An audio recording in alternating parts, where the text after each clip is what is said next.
Do you think if Canada brought you as an ambassador, the result would have been better for them? I don't even know if they would have made the medal rounds, to be honest.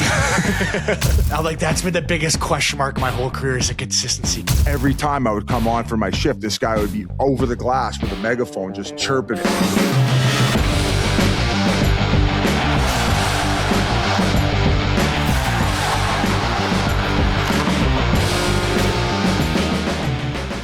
Ladies and gentlemen, boys and girls, we have another electric guest on the Wingmen podcast. Former NHLer, AHL Calder Cup champ, a member of the TNT hockey crew, and the undisputed king of the Sandbagger.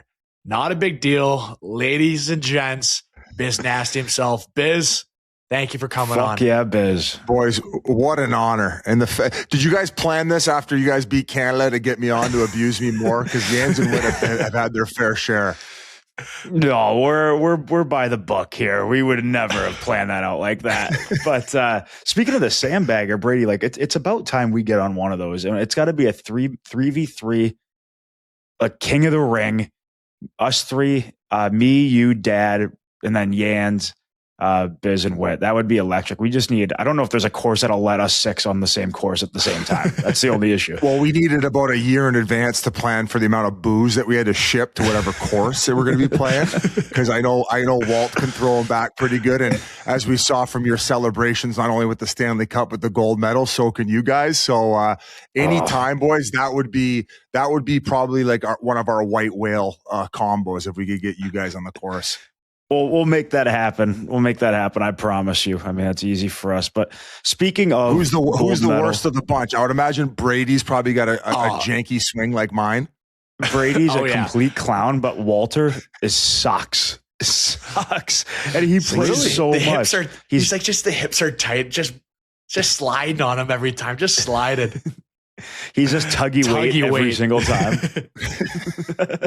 But we'll make that happen. But we wanted to get you on, chat about a few things. We appreciate I think the support and the eyes that you brought the Olympics. I know not for our team, but we do have to throw in what a great bet that you and Osh had. And if you could just explain to listeners just a little bit what the bet was, the foundation, just that quickly, because Brady and I thought that when we saw that video not too long ago, we were like, we have to ask about it. That's unreal. Who came up with it? And just walk us through that all.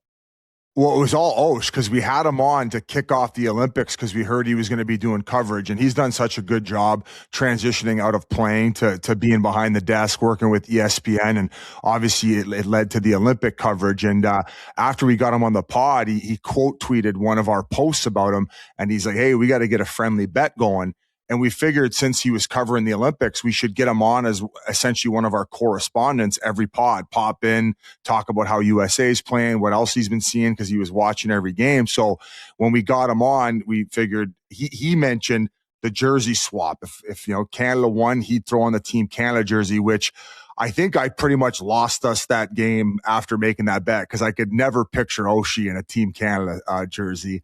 And then he said also make a financial bet, which we ended up saying, hey, we'll pick a charity of the other person's choice, whoever wins. And obviously with you guys honoring Johnny the way that you had, and I had no idea that actually Osh had lost a brother to a drunk driving accident as well. So that one hit us hard too. So obviously with you guys dominating and bringing home the gold, he decided, hey, let's just donate it to the John and Matthew Foundation. And I mean, what an unbelievable cause, and what like that family and what they've been through to continue to like show up and even go overseas to support you guys. Like what an emotional moment. I don't think there was a dry eye watching that celebration, and just for you guys to carry on his name and his legacy the way that you guys did, it just kind of speaks to what the hockey community is all about. And it was amazing, boys, what you guys did.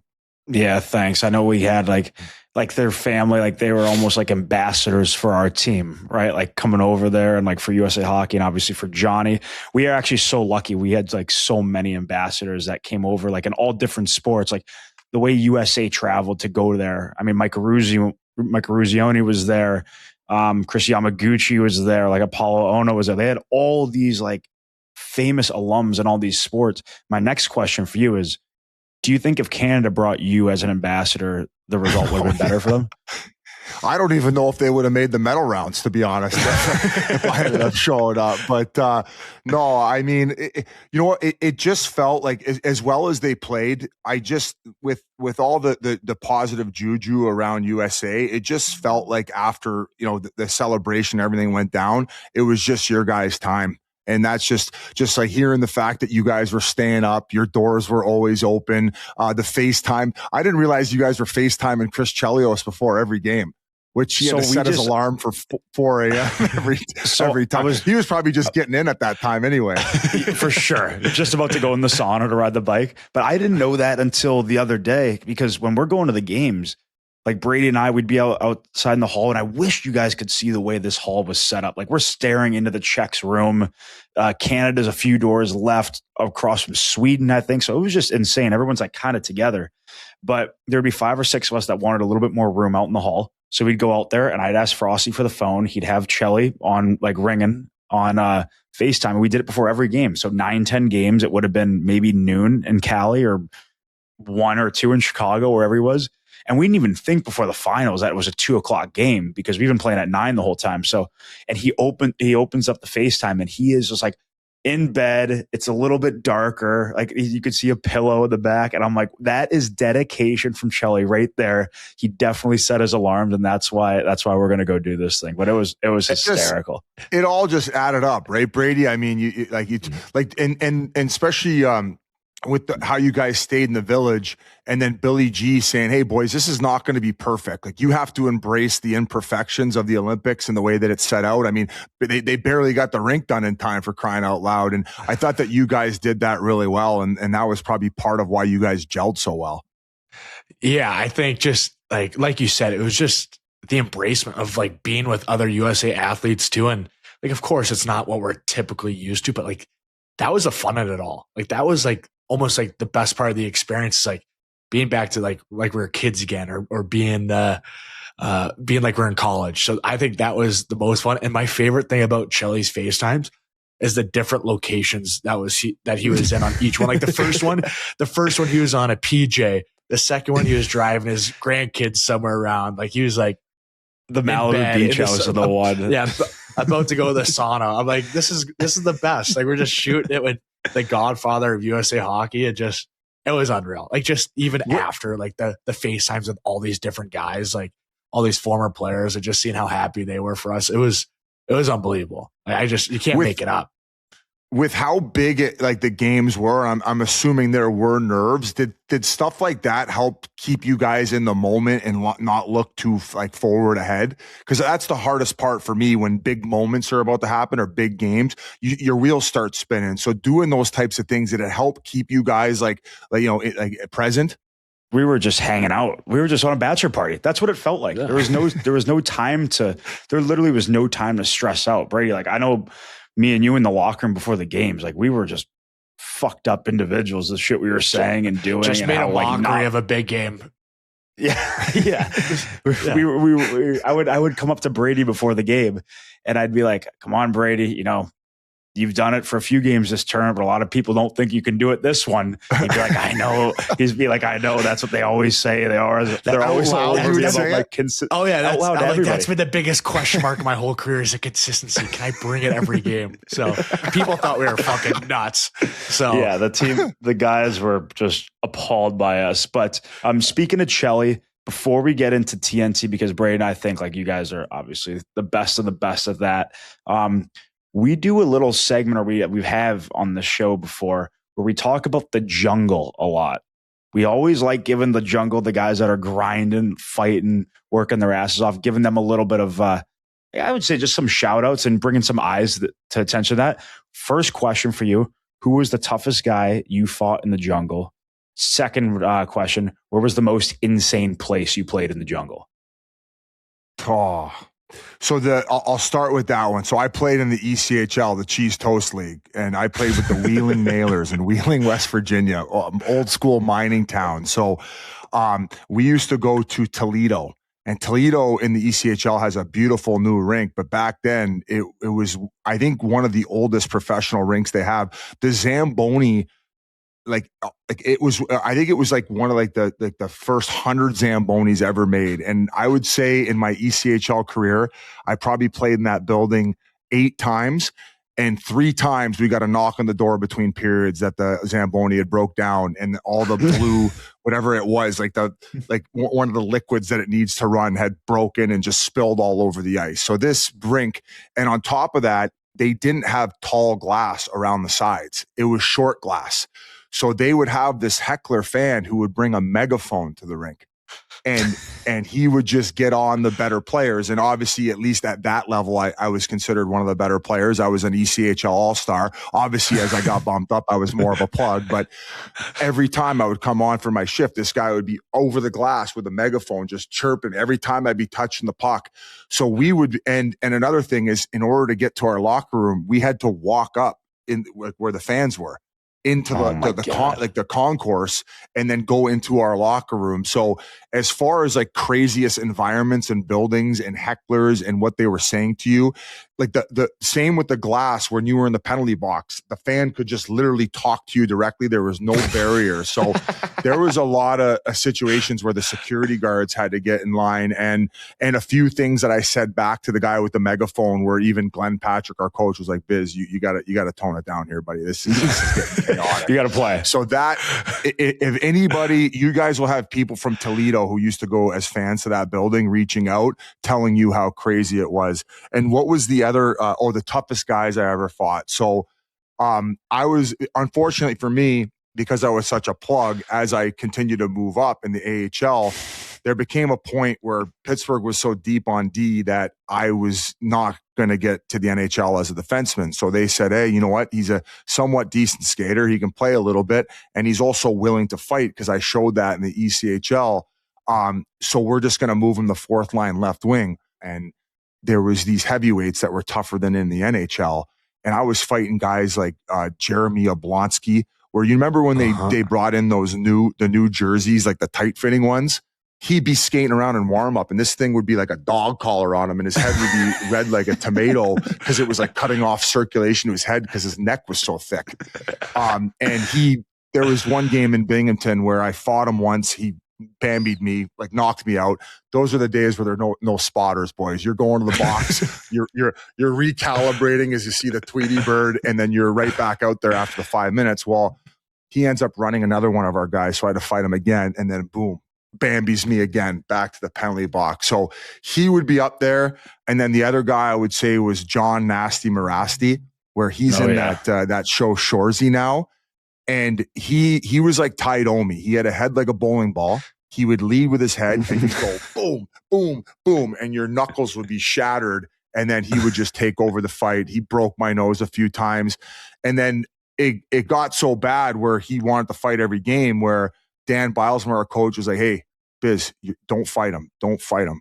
Well, we're in Syracuse, buddy. Those fans are paying to watch Marasti fight someone. The minute I would step on the ice, the coach would put him on, and he would follow me around, and the whole crowd would start like booing if I wouldn't drop him. So finally I dropped him, and of course he beat me up again.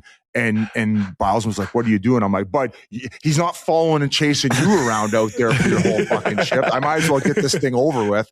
And then you give him his fight, and by mid-second period, he'd have his skates untied on the bench at the end, just hanging out. Like that's the type of tough guys that I was having to deal with.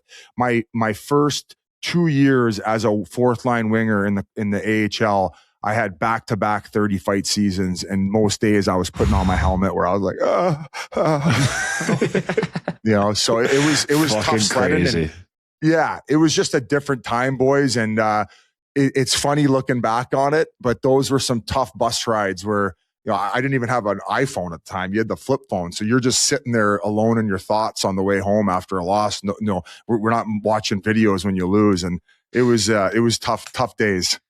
That's insane. I know that I wish more people obviously they know of like some of your history, but you've played with some insane characters too, like along the way, like Yans and all the guys in Arizona, and they obviously talk so highly about you. So but I want to move on quickly to TNT and the panel.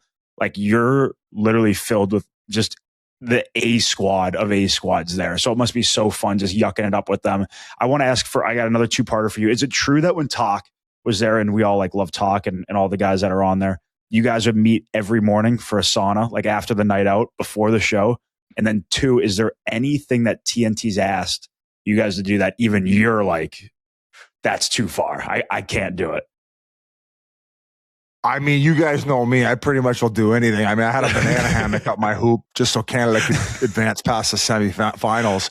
I don't think there's anything that they've asked me to do that I've said no to. And it's been so fun working there and the whole team that they have in order to set us up for success. But that is one part that sucked was losing Talk. And we knew it was just a matter of time.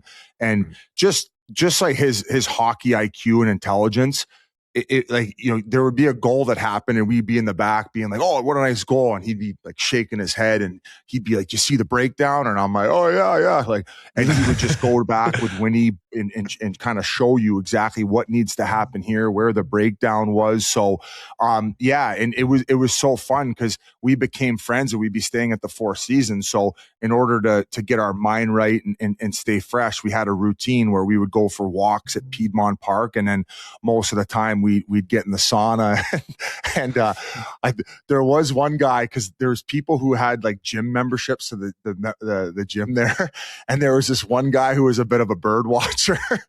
And so sometimes, like when I wasn't there for the sauna, like Talk would be so rattled. He's like, the fucking bird watcher was in there. And again, the guy, because he would make sure that like when Talk came in, he would go in there. So if you ever get Talk on, ask him about the bird watcher. Oh my God. That's just just a great guy to work with and a throwback. And I mean, your dad played with him, right? These guys are, that was the heyday of the NHL where these guys were just maniacs. And if they were doing half the stuff that they did back then now, I think the whole league would get shut down. I'm pretty sure that when he was playing with Talk, they had my dad, Talk, JR, and I'm probably going to get either yes, this is confirmed, or no, this never happened. But you couldn't walk on the plane at their card table without either, I think it's 25 to 50K in your bag. Otherwise, you were not allowed to be at that table. So those guys are fucking animals. Absolutely. I heard up to like 90 to 100K between the post pots. You guys all know the game where you're trying to get. I made a vow never to play that game. Just got roasted one time. Your dad probably told you not to. Yeah, I got roasted one time, and I made a vow I'd never play post again. I love it. Oh man, unbelievable. Quater, I know you wanted to hop on Quater and ask something before Brady and I hit biz with the final 2 segments, the 2 news, or one of them, I guess. I like the segments. What do you got, Quater? I like the duster, buddy. Appreciate it. I think one thing, so if you were the commissioner for a day, what specific change could be schedule, playoff format, anything? What's one rule you would be like, I want to implement it right now? I'm going to jump in real quick before Biz goes. Real quick, with trade deadline coming up, I'm making a rule that no teams can play on trade deadline day. That's crazy. I think it's crazy that teams are playing on that day. Like stuff like that. They probably have such a condensed schedule now because of the Olympics. But going back to Quater's question, I think best on best, I would be all in on best on best. And a lot of people, after watching Four Nations and then now the Olympics, let's do a modern day version of the Summit Series where it's Canada versus US and you guys get home ice advantage because you won the gold. I think league revenue would double if in 2 years you guys ended up doing that. But at least the bare minimum is, do it where you set up. Obviously, the Russians would be able to be implemented, and then you could pick whatever 8 to 10 countries to represent, and then do it where the finals is a best of 3. And I really think as far as league revenue and what you could generate, and also you're doing it in North America on our time and selling and filling out North American buildings, I personally think that's a no-brainer. And especially with the climate of Canada and US and how good the hockey has gotten, and it's inevitable. I think you really need to do a Summit Series style, and I'm sure you guys would eat that up. Brady, tell Biz though what those bus rides were like going to Montreal game or going to the Boston game, Brady. Well, the Montreal one was This was Four crazy. Nations too. This is back to Four Nations in Montreal. Like I remember we were just even walking the night of the Sweden Canada game and how packed outside the rink was at like 3:00. I think that's when it hit. And then just going there, just feeling everybody just like wanting us, like our heads on a stick in Montreal. But then when we get to Boston, a few of these are the ones. Oh yeah, and I'm waving in the back, just shooting and playing music. But in Boston, just like for that final game, just to see the flags and shit, like in North America, like that would be unbelievable. I'm just thinking like best of 3. If that ended up being a best of 7, there'd be some serious wars out there. That would be. Oh man, our boy shut me down for NHL 3 months rules. After. Yeah. They might have to have like a full taxi squad just waiting with guys, just get the ambulances parked out front. I think it would be cool because you could probably do, fairly close to the border towns. Like you'd probably do MSG, you'd definitely do Boston. I think Buffalo would have to be one. And then maybe Minnesota. Yeah, that would probably be a good location, which I think that, you're fairly close to the border and you guys would get 4 of the 7 games because you guys have the title right now. Yeah. And that's a great idea though. It's a great idea. I'm excited to hear what these host cities are going to be for this World Cup in 2 years. Like, of course, Brady and I get back from the Olympics.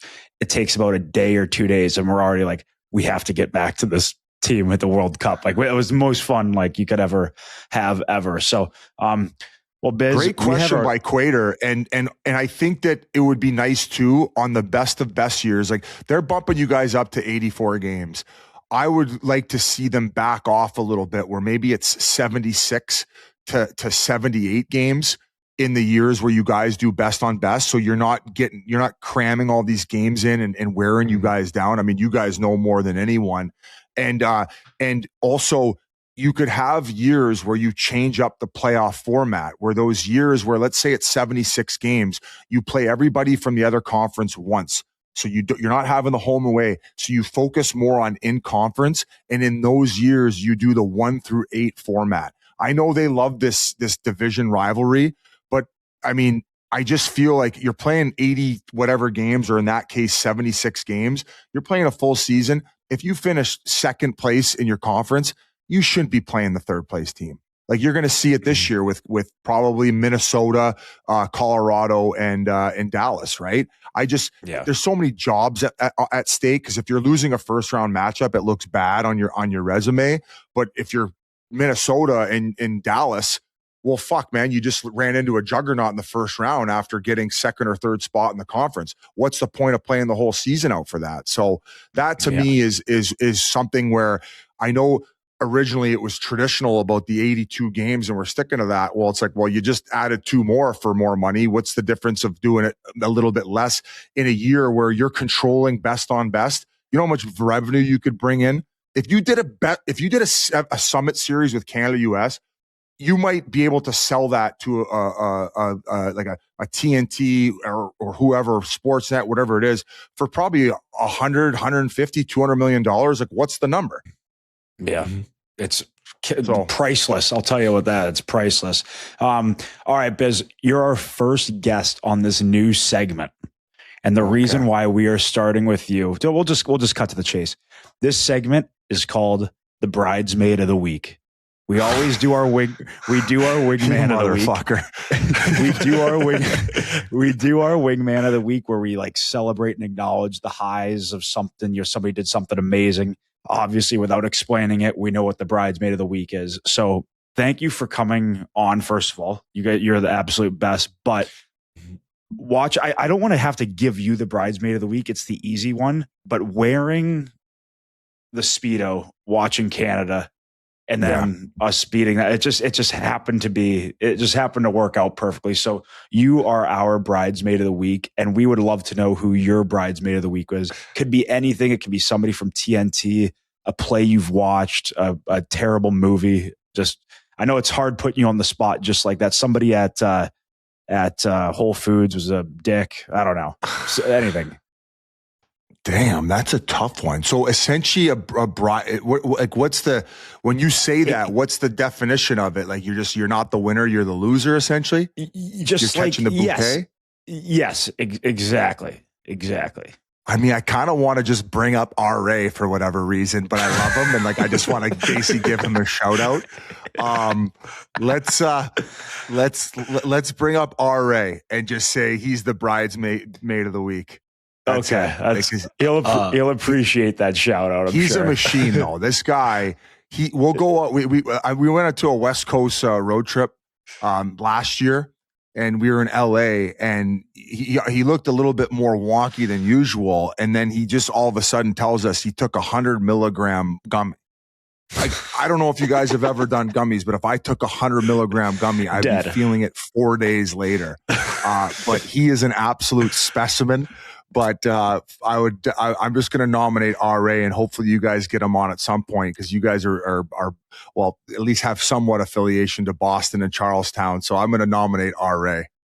That's hilarious. That's hilarious. And he's back on the market. He's got divorced, so he's back on the market. So any of you single ladies out there, we were actually thinking about doing a dating show for RA. Oh, that'd be unbelievable. That'd be unbelievable. Wouldn't it? Brady, you guys have if we end up doing one. So we Brady love him. He's be able the best to help out at all. He's the founding father of the pod, so I had to give him a shout out in there. Brady says that there's nobody that likes him more than middle-aged men. Like when we go out to a bar, like when he would go out with the Hugheses or something, like all these girls would be around, like talking to them, asking them stuff, and then like the middle-aged men, like their boyfriends or whatever, the guys there would just come up to Brady and talk about hockey. So Brady couldn't help that. I'm like, I couldn't help you at that dating show. If you need middle-aged men, like, I'm your guy. They love coming up and shooting with me. You guys are so approachable. Like, even after you guys won it, I mean, you thought that the bender was over, and then you're on the cam at the elbow room, putting your medal around fans and allowing them to take photos. So just to kind of spin off of that, you guys are such good ambassadors, and that's what makes hockey special, right? Is like we don't have these inflated egos. We'll talk to anybody who's willing to come up and chat with us. For sure. Just to kind of spin off of the bridesmaid comment. So obviously I'm sure you said some pretty crazy shit to Brad Marchand when playing against him. What's it like when he walks in the locker room after you guys trade for him? Like, was there anything that you might have said to him that was offside where like you got to maybe apologize when he walks in? The only thing that was brought up, and so first of all, we were both hurt when he got traded. So we spent like a lot of time together out of the gates, which was awesome. And he couldn't have been a better teammate, like right from the start. He's, I know you guys have a good little rivalry going, but he really is unreal. Funny as shit. And he's funny and just a great teammate, like great to the trainers, just an all around great guy. But he walks in, it probably took to like the second round of playoffs, maybe. And a clip just goes viral of me telling him that he quit on his team, and we're on the plane like playing card when he got like knocked out by Benny and like got a concussion and didn't come back, and then didn't play the next game, and then like probably grinded to come back like the game after. And that last game, I like gave it to him and said, like, I've never seen a captain to quit on their team like that. Like, just completely like knowing he had concussion protocol, like not quitting, like just wanted to like fuck with him. And he goes, that's the only thing I've ever heard where I was fucking rattled. I'm like, you're good when you can get under a guy like that skin. And I'm just happy I'm not playing against you guys, because I would have been on the IR with hurt feelings if I played against you two fucking knuckleheads. That's awesome. Brady, finish. Take it home with this one, Brady. Yeah, I got the last one. Matthew kind of touched on it, but we have our final segment on our podcast, the Wingmen of the Week. And for us, it's whoever we want to give a shout out to, or somebody that has been important to us that whole week. But wanted to ask you, who has been like the wingman, from your time coming up, like who has helped you the most, or somebody that you want to give a shout out to the most? Yeah, it could be like hockey. It could be in like TV, like literally anybody in youth. Yeah, I know we had Helly on the other day who gave it to his psychologist, right, Brady, or like a mental coach, right? And so just and it could be anybody. Oh, God. I mean, there's a laundry list. I'll quickly shout out Mike Futa and Mike Stuthers. Stuthers is now in Pittsburgh as assistant coach. Futes, they helped me out big time in my last couple years where I ended up getting to win a Calder Cup with them. And, I was on the way out and I didn't have a place to play. And it just like really flipped my kind of life upside down in a positive way where at the beginning of that year, I didn't have a pot to piss in. So those are a few names that come to mind. Wayne Gretzky. Like just from basically him and his kids hitting, Wayno, the GOAT. And he just, Ty and Trevor were the ones who recommended that they get me at TNT, and then he kind of threw my name in, so I wouldn't even be at the desk if it wasn't for Wayne. Yeah, wow. And just also like he is the best ambassador that hockey has ever had, and you guys have obviously seen and are partly dealing with like the climate and all the political nonsense. And like, it pains my heart to see some of the way that Canadians are talking about him in how he's like let his country down. Cause he's still a Canadian citizen. He loves his country so much, and he's put up with so much in the media over the last like year, where I just wanted to mention him because there's no team in Florida. There's no team in like half of these American teams might not even exist if it wasn't for Wayne Gretzky. So he just deserves love. Another guy who you guys are familiar with, Shane Doan. He was like that father figure to me in the locker room in Arizona. And they were very, very patient with me with my Twitter antics and nonsense during my heydays. Like, boys, I was doing this local radio show where there was like they hooked me up with like a porn star, and like she was on the radio the next morning saying I had a small horn, bad in bed. We're playing that night for a playoff position against the Chicago Black. I'm getting called into the office like every week from Don Maloney, and like thankfully Donor and then also Jans was that last guy I was going to mention. And speaking of Wingmen, just every day we would come in, and Jans, being the funny bastard that he is, I would say stupid shit and he would be carving me left and right, and the whole room would light up. And as you guys know, having that camaraderie and the laughs and that type of environment really helps you to win hockey games. It does. Like it's the medicine in the locker room. So those are just the names I wanted to quickly mention. And sorry for being long-winded, but that's a great question. No, that's unreal. Awesome. We love hearing like the shout outs, and just and before we end, your point on Jans, you guys hang out with him. He's fucking hilarious, man. Like even out of his mind. But he is out of his mind.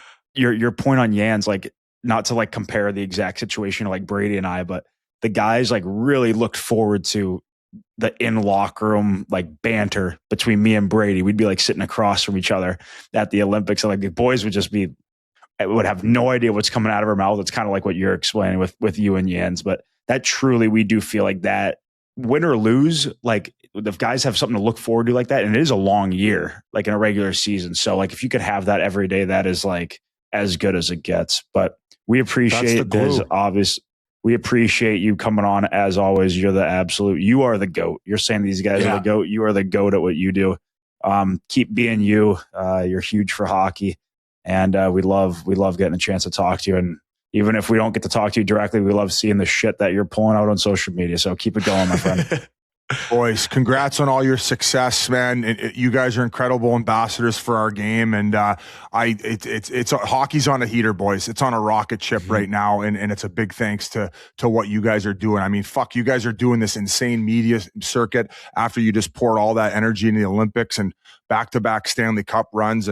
And Brady, I hope you guys are able to squeeze in there because we need more Canadian representation in the playoffs. So to Quater, your whole staff, boys, appreciate your time and keep buzzing. And I hope we get you in that Sandbagger. You might have the gold, you might have the cups, but we're going to fuck you up in that Sandbagger, baby. Oh, yeah. Oh, I love it. I love it. Brady will come dressed as Freebird. You guys will have no chance. Well, I guess Jans is American. Jans and Win are both American. That wouldn't even. Well, us five wear like USA head to toe. USA, just wear that Speedo. We'll be ready to play. I got it. I'll bring it the banana hammock. If you're still pounding energy drinks or using nicotine just to stay awake, you've got to try Whip. Whip is a caffeine pouch. No nicotine, no sugar, no calories. You pop one in and get a natural, steady boost without the sugar crash, giant can, or carbonation. It's basically coffee or an energy drink in a tiny pouch. They've got 100 milligrams and 200 milligram options, so you can choose what works best for you. I've been into the mint and orange citrus, but the new fruit punch and blue raspberry are legit too. It tastes incredible. It's cheaper per serving than most energy drinks, and once you try it, going back feels kind of ridiculous. Whip uses natural caffeine to support mental sharpness and alertness. It also includes B vitamins like B3, B6, and B12 to support energy, metabolism, and cognitive function. Plus, L-theanine, an amino acid commonly used to support focus. Athletes, hard workers, and students are all switching for a reason. It's one of the best reviewed energy pouches on Amazon and even is an Amazon's Choice product. If you want to try it, use our code Wingmen15 for 15% off your order at whip.com. That's Wingmen15 at whip.com for 15% off. One of the best segments in podcast history. Quater's questions and fan voicemails. This is something that we're always looking forward to. Quater, fire away. All right, off the hop here. I think with obviously like the 2 weeks you guys go to the Olympics and you're paired together with, different players and everything, who was one guy on the team you weren't close with, and by the end he was your brother? Like, who's one guy in particular, or any stories that slowly built that relationship with one guy on the team? Wow, that's a really good one. I would say that. So a lot of the guys, we've talked about this at length, but a lot of the guys are in a very similar age group where we've overlapped, in all these places. So like all the guys that I play with, the like even going back to Four Nations or even before, like guys at USNTDP, like Austin, Charlie, Noah, Wierenski, Tage. We were there at the same time as Ikes and Larks. Just a lot of the guys in the same birth year. And then some of the 98s, like Kells, like Ottinger was there. So we had a lot of guys that were overlapping, but one guy, or I would say two guys, it's hard to just say two of them, but I'll say three, or I'll say all four of them. So the young guys on the team were Bolds, Fabes, Sandy, and Lacombe. And I thought those were like, I didn't know two of them or three of them until Four Nations last year. Got to know them a bit, but I feel like really got to know all four of them a lot better this year. Hung out all the time with them. I tell you what, that Fabes, he's a fucking funny mofo. He is all time. Brady and I absolutely loved him. Bold, unbelievable guy, great player, funny as shit too. And then Sandy and Comer were just like maybe two of the nicest guys of all time. That I couldn't get enough of them. They were such good dudes. And so the young group, which they're not that young, but the young group of guys and all studs. Yeah, all legends. I was just really, really happy that I got to know them a lot better and consider all of them really good buddies. And like, those are four guys that I can't wait to see at the summer reunion. Like, I'm already thinking about, that first party with Fabes. Like, he is the best. Oh man, that's such a good question. Cause like, I can legit say all those guys are like my brothers. Like I just can't wait. It's like every time I play a team, like, all right, there's like a guy I just won gold with. I mean, Faves, Bolds, Sandy, Comer, like complete legends. Like another room that was, you knew that they're in there because there's music on that speaker and they're playing cards in that room. So it would just be fun to pop their head. And they had the sickest room in the village. Yeah, so the guys that had the sickest room The young guys. Was it? It was, yeah, but who was the Sandy two in that Bolds. room? It was Sandy and Bolds had the greatest room in the village. They got like a corner suite. Yeah, it was just massive. I mean, that's just so tough. Like, I mean, you spent so much time with like Larks. Like, it was so much fun hanging out with him. Like, call him a brother and play him the first game back. And like a couple times during the game, we're just like laughing. Like, this is our first game back. We both feel like shit. Like, I remember we were both over our face off. Like, are you dying right now? Because I'm absolutely dying. And then like AMATs are just like, that's baseball. Like all game. So I mean, just like buddies with everybody now. It's just like fun going up against those guys and knowing that now we're a part of history. We're a part of a team that has won in 46 years. So I could say that about every single guy. Well, that's awesome to hear. And so question 2 is like, then who's the best guy with like the one-liners or the zingers like on Team USA that were just like nonstop That could go to 10 guys. I can go to 10 guys. Yeah, Brady, I'm going to list the crew other than me and you that if somebody said something, you couldn't get a word out fast enough before they came in. So, and I'm going to, in this, I could list them in any order. They're all tied for number one. Millsy, Charlie, Hanny, Ikes, Troach in there a little bit with Millsy. Like they were dialed in together. So I'll say Larks, Werenski, Troach, Millsy, Hanny, Ikes, Charlie. Tage is in there too. Oh, Tage. Oh my God. Tage. Dude, Tage. Sneaky underdog. Sneaky underdog. He just would look back and give you a quote. Tage was so dialed in with movie quotes. This team, all we did was we just listed like The Town, fucking Wedding Crashers. That's my boy. And Tage knew, he knew every single movie. He was right up there with the one-liners. I might go Tage and Charlie. Tage and Charlie. It was a special showing. And then Dickie, the fighter. Yeah. We had Dickie. We had Ikes. Ikes and Mills. They called each other Dickie. I wasn't sure how that started, but they were just, what's up, Dickie? How you doing, Dickie? Yeah, they would call each other Dickie Ward from the fighter. And nobody has any idea why. And they would talk in the Boston accent. And just so funny. That's awesome. All right. My last question is like, now obviously, you see a lot of these guys routine now being in there. Like, who's one guy you notice like had maybe not superstitious, but just had like a little strange routine that you're like, oh, like you do this before every game? Or like, were there new routines for guys that you noticed that were doing the little small things? I know who you're going to say, Brady. Who do you think I'm going to say? I'm going to give you a hint. Hey, the patch with Ikes, that threw me off big time. Pro perception. I'm just sitting there like, I am not a pro. You got to explain Quater. Yeah, wait, hold on. The eye patch with Eichel? Let's hear this. Yeah, so Ikes is one of the most dialed in human beings I've ever been around. And this was like a post practice like the day before the gold medal game. And then I come back in the gym. First time I think I came in the gym after a practice. And I see him in there with like 1 foot balance on the pad. And I see like a strap around his head. Like, you know how like the goalies have like the peripheral where it's blocked here and you can see out of the sides. That's what I thought. Like, Ikes, what the hell are you wearing? He turns around. It's like a clear patch. It's like you can see out of it, but it's like blurry. It like affects your vision to train your eyes and like the proprioception. And he's like throwing a ball against the wall and catching it with one arm, one leg, and just training his eyes. And I thought that was the most wild thing that I've ever seen. I tried it on, and let's just say my eyes are in a good spot because I was rock solid, but it was unbelievable. I just couldn't believe. I thought to myself, I'm like, holy shit. Like, I thought I was a pro and like dialed in, take care of like everything I need.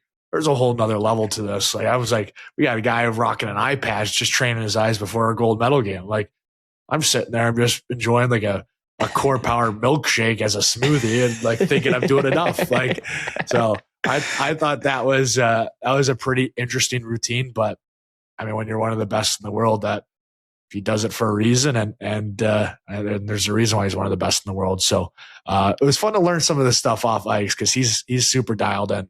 And I gotta go with mine. I got one, and he's on this fucking pod with me. Brady's routine was so insane. I'll never see anything like it from any individual. So first of all, Brady got surgery on his hand, on his finger or thumb many months ago, and still tapes it up. You like this? No more tape. Really? Okay. No more tape. He was just taping it up just to like, because it's just what he's been doing since surgery. He's like, I'm just going to at least tape it through the Olympics. And, but he would do the tape before his off ice warm up. And in the Olympics, we would be like kind of sharing this big area with the other teams, or we're walking by him or whatever. So like Brady's like basically showing like, hey, look, I got a hurt hand. So I thought that was fucking nuts. The guys on the team were like, Brady, why are you taping it before so others can see it? And Brady's exact response goes, I want them to know. I want them to come after it.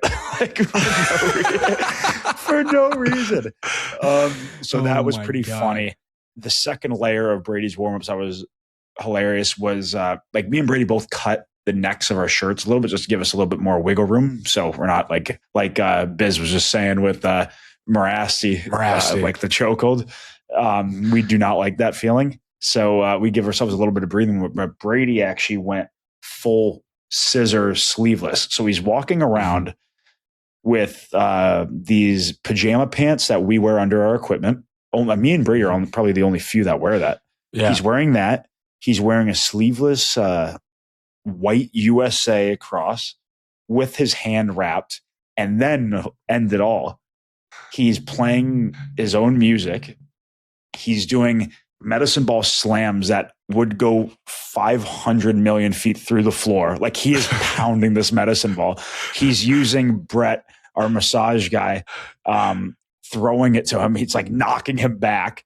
And then to end it all, Brady lays on a bench and like does like neck pulses.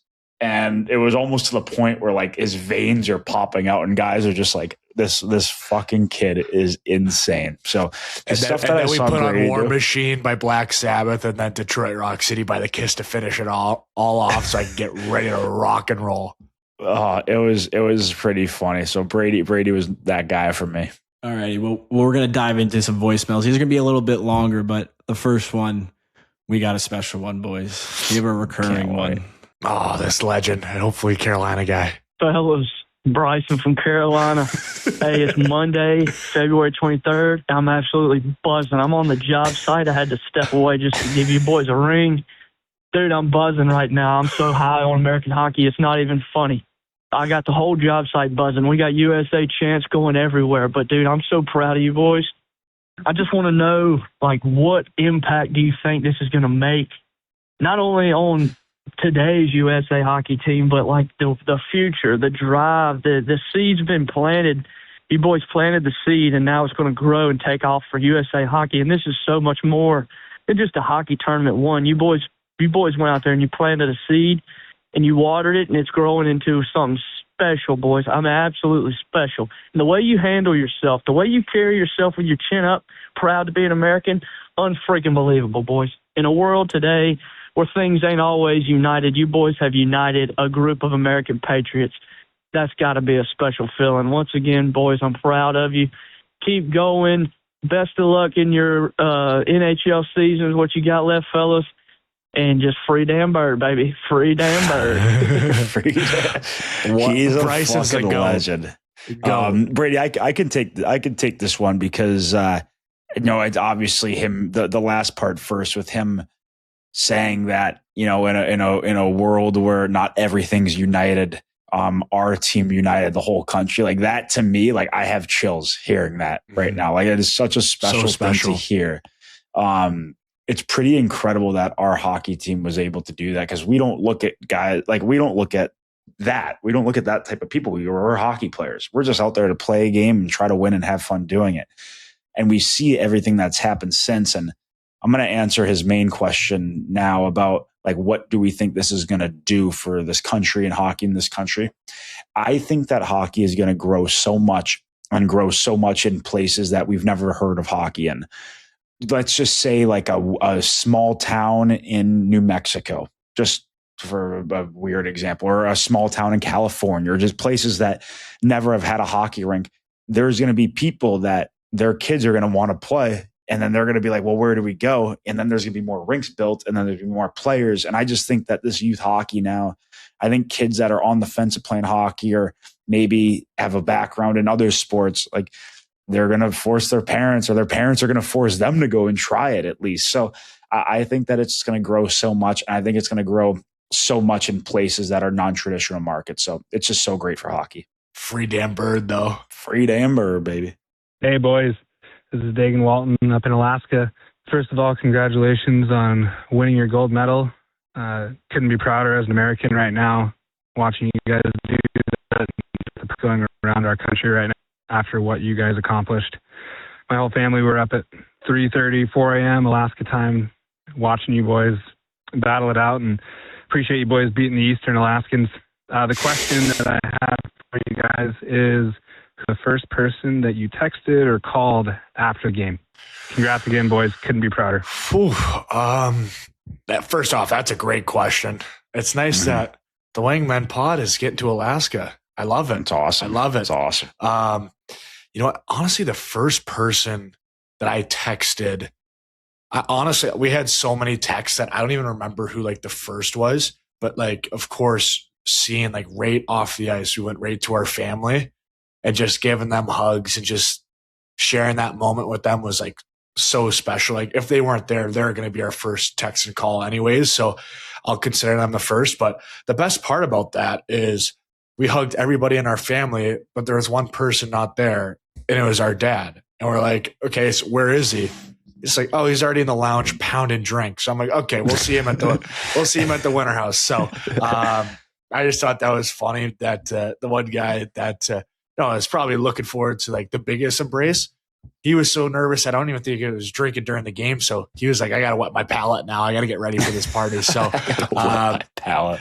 But I think that was like, I'm going to consider them like what would be my first text and call is the people. It's the village that got us there. So got to give them the biggest credit out of all. Hey, Brady and Matthew. It's Joey from Carleton Place, Ontario, Canada. It's about 10, 15 minutes outside of Ottawa. My question to you guys is how can you own the sport of hockey after winning the gold medal when you didn't win Four Nations? That's my question to you. Anyways, keep up the good work on the pod. And good. Brady, you got this one. He's from Ottawa. I love the end. I mean, Four Nations was just Four Nations. It was a fun tournament, but it's a what do you do for me now league. Like we won the recent one. Women's team, the women's team won the Olympics. The men's team won the Olympics. Went 2 for 2. It's hard not to say that you're on top of the world when you got the latest tournament to back you up. So go through World Juniors too. Those kids are absolutely rocking it right now. And I know it wasn't the best of one in Minnesota, but they've had a great run at World Juniors and all the women's event too. So just got to go with what do you do for me now, league? What have you done for me now, league? Eh? What have you done for me lately? Awesome. Last one. This one isn't really, it's not a question, but I think it's something you guys, he's willing to offer that I don't think you guys are going to say no to. Brady, Matthew, USA, let's go. I'm so fired up right now for you boys. Oh my God. This is fucking amazing. Matt from Boston here. I'm a fucking lifetime Florida Panthers fan. I'm a goddamn Ottawa Senators fan because of you, Brady. The only Canadian team I'll ever cheer for. But let's go. We got the gold. Thank you, boys. I'm so pumped for you guys. And I called in maybe 2 weeks ago, and I offered something up. You guys are ever in Boston, I work at a brewery. If you want some beer for the team, I would be more than glad to drop it off. But you guys winning gold, hit me up. I'm giving you guys all the beer you fucking want if you come to Boston. I love you guys so much. I love this country so much. Quater, I even love you, buddy. But fuck yeah, USA, let's go. Any beer you guys want when you come to Boston. Oh man. I love this shout out for you too. You deserve it. I think it's awesome, but like I'm definitely gonna text him, and then next time you guys are in Boston, I'll see what the bar is and set you guys up. But that's awesome. Quater, though, going back to your earlier question about like, or maybe it was Bryson's question about like the uniting it, like look at that response from just a legend from Boston, like how fired up he might be, more excited than we were, like on the ice after. Like that just shows like how much this game meant to tons of people. So that was amazing. That was an amazing. Thank you guys all for your calls, and we appreciate it. We will get to more next week, and just thank you guys for everything. Well, the show is over. Just want to say thank you to everybody for tuning in. We had some fun topics today, talking with Biz and going over one of our favorite segments, Quater's Questions, and excited to be teasing next episode. We'll be talking about the 72-hour bender. So thank you to everyone for tuning in, and always thank you to our amazing production crew. Best crew in the league, baby.